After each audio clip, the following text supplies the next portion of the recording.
May 15th, 2026, new moon at 26 degrees Taurus. This is me talking.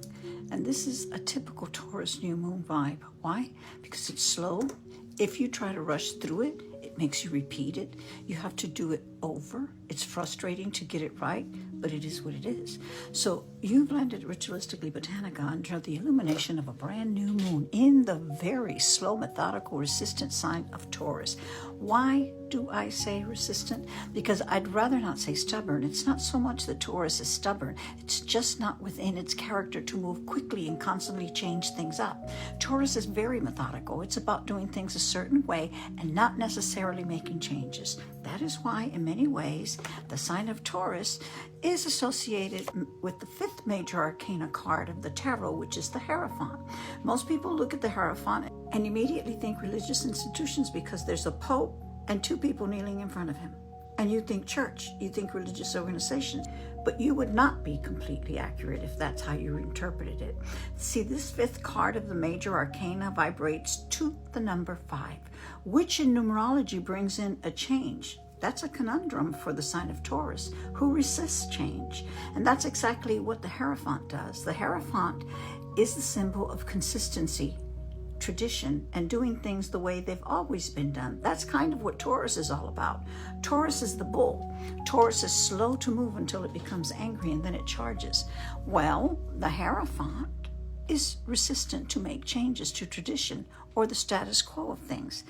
That's its whole purpose, to keep things consistent and moving in the same direction they always have. It can be looked at in the middle of chaos as the center that holds things together. That's its purpose, very much in the middle of what most of life is right now. So when the shit hits the fan, basically, the Hierophant comes in and tries to keep things together by being consistent and doing things the way they've always been done. As if, well, now I'm just winging this, so this is how my brain works. I get on a topic and I'm pulled off topic by all the fleeting thoughts surging through my neural pathways, and I try very much to stop myself. Sometimes it doesn't work. Now let's get back to Taurus, which is the sign this new moon is taking place in. Moons are exalted in the sign of Taurus, whether they are new moon energy or full moon energy. The good thing about that is that in the sign of Taurus, the moon is empowered, it's exalted, it's amplified. It's the honored guest arriving, and it brings in and absorbs all this energy that it reflects. And that word is going to become important in this. Reflects out onto the earth and its inhabitants. We can look at ourselves as sitting in the opposite direction from where the moon is. And we're receiving this illumination, which is clearly revealing all our dark places. Think about that. Now, that immediately, if you're a seasoned astrologer or even a novice with a little bit of knowledge about it, connects to a 2nd and 8th house circuit. In astrology, that circuit is called an axis, but basically Taurus is the zodiac sign assigned to the 2nd section of the astrological wheel, which is a 360-degree circle sliced up into 12 sections, and each section represents an aspect of life. All 12 sections represent the totality of what a life experience is or will be. All aspects of life are represented in the wheel. Taurus is assigned to the 2nd house, and the houses work in partnership, so they do not work alone. When one receives an ignition or is activated, it starts generating energy that flows across the axis to its opposing house. So the 1st house is partnered with the 7th, the 2nd with the 8th, the 3rd with the 9th, the 4th with the 10th, and the 5th with the 11th, and the 6th with the 12th. This is taking place, this new moon, in the sign of Taurus, and Taurus is assigned to the 2nd house of the wheel. It works in partnership with the 8th house. Taurus is all about the resources of life, which includes money and how you fund your life. Within that funding, there are different areas you fund. And one of them is how you feed yourself, how you put a roof over your head, how you move about in society or in your world, the fuel for your car, and how you organize and manage the money in your life. All of that falls here. Now, here's the thing. If the zodiac wheel was a house, this would be the kitchen. Why is it the kitchen? Because it's in the kitchen where we nourish ourselves. We prepare the food that nourishes our bodies. And this house is nourishing our life. one of the nutrients that life requires is money. The second house absolutely represents the money in hand, what you've got, and what you do with that to be able to fund and stabilize your existence. This includes money earned through your own efforts, your labor, services you provide, objects you create, things you sell at market, your talents, your skills, and the resources you personally generate to sustain your life. How you physically perform the labor itself will connect more to the sixth house matters, but the money and resources produced by your efforts, by your hands, belong to the second house, because that is the house of what you possess and sustain yourself with. And like I said, this house deals with your existence, including the clothing you put on, how you care for and sustain the things you own, possess, or purchase. This is not the house where your banking takes place. This is not the house where your investments, loans, taxes, insurance policies, inheritances, or large financial agreements generate from. That takes place across the axis in the eighth house. The eighth house is shared resources, and it is money or support coming into your hands through another source.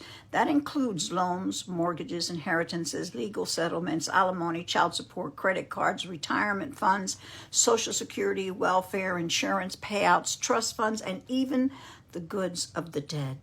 Yes, you can argue that you technically earned your retirement or Social Security, but it is still coming to you through another structure, institution, or funding source outside yourself, which places it in eighth house territory. And the eighth house is a house of strings attached, because every time you borrow, finance, invest, insure, inherit, or enter into financial agreements involving other people or institutions, there are conditions, obligations, hidden motives, power structures, contracts, manipulation, leverage, rules, and consequences attached to that exchange. The second house feeds the eighth house, because money leaves your second house to pay back debts, taxes, loans, mortgages, insurance, obligations, and financial agreements tied to the eighth house. So there is a constant energetic exchange happening between the two houses. That's why in the eighth house, things get deeper, because once other people become involved in your business, you are only aware of half of the story. And remember, one of the things the moon teaches us is that what you are seeing is only half of what exists. You never see the dark side of the moon. So every time you sign mortgage documents, insurance policies, tax agreements, investments, contracts, banking paperwork, credit card agreements, or financial arrangements of any kind, there's an entire set of fine print rules operating underneath what you think you understand. A lot of people don't read it. Some do read it and still don't understand it. Others are so desperate they don't care and sign anyway.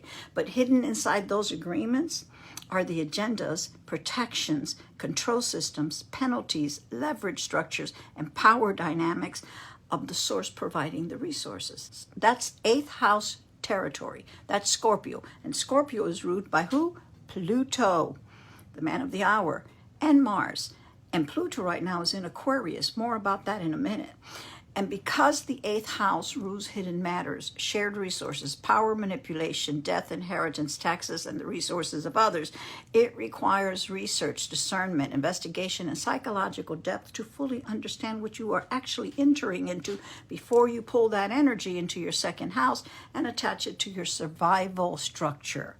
Now let's go back to the second house, because the second house deals with two components of life that are absolutely vital and deeply connected to your psychology, and that is worth and value. Let's take them one at a time. What is worth? Worth is whether or not you look at something you are doing, purchasing, creating, building, or investing your time into and ask, is this worth my time? Is it worth my investment? Is it worth my involvement and engagement? Is it worth the energy I'm investing into this to keep it going? What am I getting out of it? Then comes the deeper question, why do I even want this? And here's where Venus comes into play, because Taurus is ruled by Venus, and Venus introduces desire. I want it. So I justify things that I purchase, obtain, and commit to in the second house based on my desires. It's not necessarily very involved with clarity unless you make an effort for it. Then comes the other question, am I worth it? What am I worth? Am I worth living in an apartment paying rent in a poor neighborhood where safety is in question. Is that the best that I believe I deserve? Now, a lot of people with victim, survival, and poverty mentality get stuck where they can never see themselves as being worthy of something more. Sometimes they don't think they're worth the effort it's going to take to get them out of the situation they're in. That's how they view themselves. There's a sense of learned helplessness. And here's where the axis starts pushing and pulling between the second and eighth houses. If you are functioning from unresolved second house issues around worth and value, you may begin projecting those feelings outward onto bankers, loan officers, creditors, institutions, employers, or anybody connected to eighth house structures. So if you get turned down for credit, you may feel victimized. If somebody gives you credit and now expects repayment with interest and penalties attached, you may feel controlled, manipulated, trapped, or punished. That dynamic becomes a push-pull between the two houses. But underneath all of it is still the unresolved issue of what you truly believe you are worth and how much value you place on yourself, your labor, your time, your creations, and your life. That's the deeper root of the struggle. And the next thing becomes, how do people see your worth? Because whatever you believe your worth is, that is often what people value you at, because they will pick up on that because you're projecting it. If you don't think that what you have created or are selling is worth the price point you placed on it, people often won't value it either. They pick up on it. You send out those vibes. This is why sometimes people create something beautiful, and trust me, I'm guilty of this myself, and they have a huge issue placing a monetary value on it because they don't believe it's worth that amount, even when other people would willingly pay much more. Meanwhile, somebody else produces something you personally think is worthless, but they don't think so. They place a very high value on what they create, and other people respond to the value they assign to it. That's how worth works, psychologically, intuitively. We're sending vibes out all the time. We communicate with more than our words. So if you have not resolved worth in your life, this new moon is going to focus your attention there. This is an opportune time to plant a seed, to bring clarity to yourself about the worth you place on your life and the things you bring into your life and what you create and what you want in your life. This is a great manifesting moon. Get clear on what it is that you truly desire. What quality, what level of lifestyle, what kind of lifestyle? Where do you see yourself? What do you feel you really deserve? What kind of life? Bring clarity into your mind about that during this new moon. This is the dark moon, remember. It is a Hecate moon. And if any of you work with that energy, this is a good time. It's absolutely the perfect time to work with her or any of the dark goddesses. Now, if you don't have a relationship with the worth you place on yourself and your life, then you can't scream when you feel that you're not valued, because the first person that has to value you is you.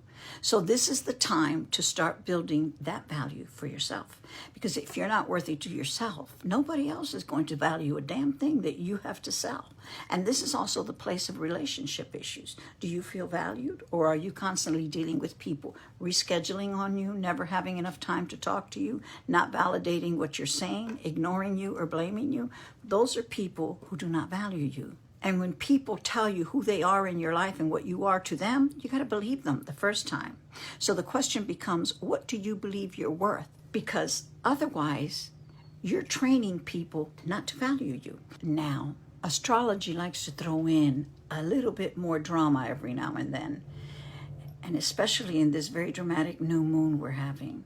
So this new moon is taking place at 26 degrees of Taurus. That's the exact degree where the star Algol is located. Yes, that guy. Now that is an Arabian star, and it is located in the part of the constellation representing the head of Medusa. If ever there was a time to work with your dark goddesses, this is the time, because Algol and the new moon are exactly conjunct. That's more power than I can describe here.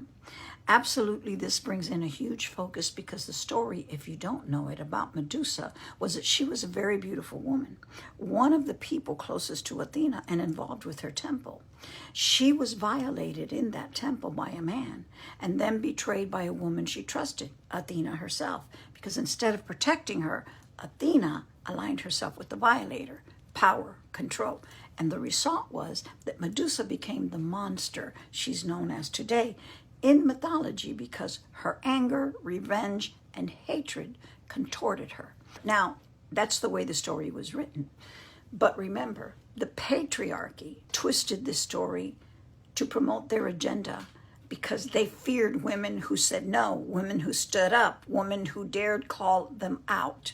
That was Medusa. Now, Athena eventually convinces Perseus to go out and behead Medusa, because she had become so enraged that anyone who looked upon her face was said to be turned to stone. Now, let's unpack that mythology. Turning to stone. Turning to stone means stopping something, some energy in its track, blocking it from affecting you, from coming any closer to you. It stops it, stalls, and it can never move forward again any closer to you. So metaphorically, turned to stone means stopped in their tracks, blocked, unable to move forward. Now, the way Perseus was able to destroy her, because nobody else could, was by using a shield as a mirror to reflect back to Medusa everything she was projecting outward. That paused her, and he was able to decapitate her. Now, think about all the psychology involved in that shit. Sometimes everything we're projecting outward onto other people, making us resent them, reject them, or push them away, the moment it gets reflected back to us, it makes us pause. And that's also similar to what happens with a bully. You stand up to the bully, and the bully takes a step back. And in that pause, you can decapitate that anger or their power from affecting you. Now, the story says that after her decapitation, she was not destroyed. She became embedded in that shield, the reflection itself, and became the protector of Athena. That part I'm not so in agreement with because, F Athena. But Athena, manipulator that she was, used the shield containing the head of Medusa as protection. And from that shield, anybody who looked at it was stopped in their tracks and couldn't do anything to harm her. So this is also a time to seek protection, because this energy can work for you to protect you from forces that block you in your endeavors to reach funding, abundance, and stability for your life, or whatever it is you're trying to bring into manifestation. Yeah, so to recap, this new moon is an awesome new moon, a very strong new moon, and it is a time to see new things in your life. New things connected to how you value your worth and how you set that in stone so that you have clear boundaries about what you will allow into your second and eighth house domain, both from other people and from yourself. It's a time to look at how you approach your money, your resources, your stability, and to bring clarity into all of that. And in my opinion, there's no better energy to work with during this moon than with Hecate, because this is definitely a wonderful time to work with dark goddess energy. And I don't know if you're aware of this, but Hecate's feast days are the dark moon, every dark moon, but it's particular a dark moon that is conjunct Algol. Working right now with dark goddess energy brings in the protection, the clarity, and the courage you need to resolve your rage, your feelings of victimization, your feelings of not having a voice, not being validated, not being heard, feelings of rejection, trauma from birth, whatever all of that shit is, this is a great time to work with it, especially because the 8th house is involved. And the co-ruler of the 8th house is Pluto, who happens to be in Aquarius. And Aquarius is the water bearer. He carries the jug of water. You're the jug. Remember that. You're the jug filled with all the shit you've been carrying around, and some of that water has been poisoned by your own thoughts, your own wounds, other people's projections, society, fear, trauma, guilt, shame, all of it. It's time to empty the jug and allow fresh water in. This new moon is a moment to set that intention. So go and do it however it is that you do your rituals. One of the best rituals for this moon is to plant a seed. Plant something. Cut your lettuce, onions, garlic, green onions, whatever it is you use. Root them. Root them, propagate them. Take one of those little basil plants from Publix and separate it out into its own container. This is the time to do that. And when you do it, put a little saliva into the soul. Yeah, I said it. DNA connection, intention. Ancient people understood sympathetic magic long before modern people started pretending everything has to sound clinical to be real. Another great method for this moon is to blend yourself a tea specifically to support your nervous system, your body, your emotions, your grounding. Or do all the things, or do nothing. Go sit on your swing. Even in the daylight, the moon's energy is still around you. Sit there and bask in it and hold a whole conversation between yourself and the moon. That's still ritual. That's still magic. That's still life. And a botanical blend makes it even better. Now that's it. That's all I've got for you today. I think I'm going to stop here. And my next video is going to talk about something really fascinating. It is the astrology surrounding the prenatal matrix association with trauma in our lives that feeds different areas of our life in different ways, even now. So stay tuned for that. Now this is really it. That's all I've got for you today. Bye now.